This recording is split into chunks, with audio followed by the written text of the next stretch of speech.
Lugupeetud vabariigi president, head vabatahtlikud, vabatahtlike kaasajad, toetajad ning sõbrad. Ma tean täpselt, mis tunne teil praegu on. 3 aastat tagasi olin teie kingades, kui Estonia talveaias tunnustati 35 kandidaadi seas ka mind. Toona küll oleviste hoolekande eestvedajat ja veel mitmeid särasilmseid inimesi ja vabaühendusi järjepidevalt vabatahtlike kaasamise ja nende innustamise eest. Olgugi, et minu jaoks oli vabatahtlikuna tegutsemine justkui osa igapäevaelust ning ma ei mõelnud endast kui vabatahtlike kaasajast. Mäletan siiski seda tunnet, kui mu panust märgati ja tunnustati. Küllap on nii ka teiega.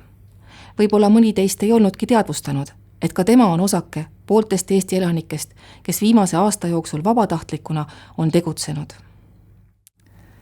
Aga polegi oluline, sest loeb see, et meie inimesed on aktiivsed ja hoolivad üksteisest ja oma riigist, defineerivad nad siis ennast vabatahtlikeks või ei.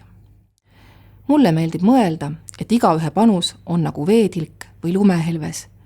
Ühel ainsal veetilgal kulub terve igavik, et kivi sisse auku uuristada.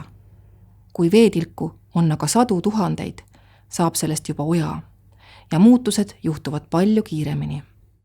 Sama on ka meie endiga.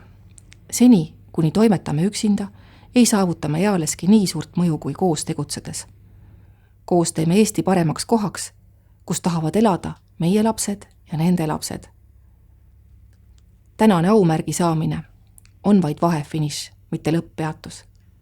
Ärge lõpetage siin, vaid nakatage oma entusiasmiga teisi. Nakatage naabreid, nakatage sõpru, nende sõpru ja nii edasi. Suur aitäh teile!